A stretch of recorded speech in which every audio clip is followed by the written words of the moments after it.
nama jaallannu tokko akka nurraa addan baane barbaanna. Bara baraan akka nu waliin turu hawwina. Gonkumaa dhabuun feenu.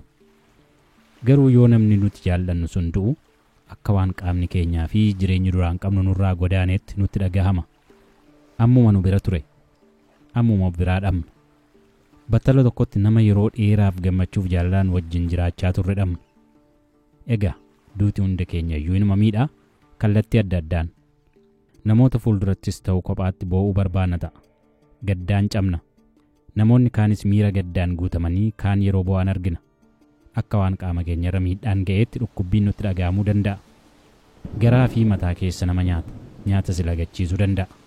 Kan du'aan namuuf biraa dhabe keessa isaatu dhukkuba. Keessa isaatti dhiiga. Gaddi, aarii fi mufannaan akka waan yoomuu sin gadhiisneetti yaadu malta. Yookiin haaloo ba'uufaa barbaadda. Sagalee ol kaastee iyyitee caraanu malta. Kun maaliif narra ga'e? Gaddi maaliif qe'ee maatii koo seenee jettee gaafatta. Kun naaf hin malu, sirrii miti jetta. Miira aariitiin nama naannoo jiru yookiin nama jaallattutti ka'uu dandeessa. Harkaan qabachuu, ofitti harkisuu fi asiif achi raasuu. Osoo hin beekin waan hedduu raawwatta. Kana hunda maaliif akka raawwattu hin beektu. Du'a akka adabbii gocha raawwattee yookiin gocha raawwanneetti fudhachuu dandeessa. Kanaaf akkasiif malu yaadda. Garuu kun sirrii miti. Du'i adabbii miti. Of komachuu dhiisuu danda'uu qabda. Waa'ee du'aa gaafa yaadduu hirriba keessaa si kaasa. Yoo raftes hirriba keessa qaajjaata. Wanti hundi akkasiif callisu feeta. Atis miira callisaa filatta. Dubbachuun yookiin nama arguun si jibbisiisuu danda'a. Walitti maramtee yookiin walitti galtee xiqqaattee bakka tokko taa'uu filatta. Gadda jalaa miliquufaa yaalta. Akka waan qaamni kee gargar ba'eetti sitti dhaga'ama. Nama of biraa dhabde yaadatta. Garuu nama du'aan dhabde yaadachuun baay'ee nama dhukkubsa. Garuu haalota salphisuun gadda kana dandamachuuf wantoonni gochuu dandeenyu jiru. Jalqabuma namoonni gadda kee wayita argan qaana'uun sirrii miti. Gadduun rakkoo hin qabu.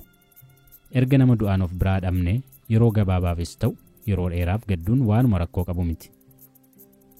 Yeroon gaddaa kana jedhamee daangeffamee kaa'ame akka hin jirre yoomuu yaaduu qabna. Miira amma qabdu ammoo yeroo hunda qabaachuu dhiisuu malta. Maal gochuu akka qabdan irratti gaaffii qabdan hundaaf deebii argachuu dhiisuu maltu. Garuu namatti haasa'uun faayidaa guddaa qaba. Erga akkas ta'ee nama baay'ee amantan barbaadaa tiittaan sa'a. Waan mudate hunda waliin dubbachuu dandeessa. Waa'ee nama du'eessa. Yookaan ammoo waan kanarraa adda ta'e ajandaa addaa irratti dubbachuun ba'eessa. Yoo feetan suuraa waliin qabdan faa ilaalaa. Yeroo gaarii fi gammachuu waliin dabarsitan faa qoodaa. Erga nama jaallatan du'aan dhabanii jireenya akka duraatti itti fufuu dhiisuu danda'a. Kunis rakkoon qabu. Haa ta'u jedhanii of amansiisuudha.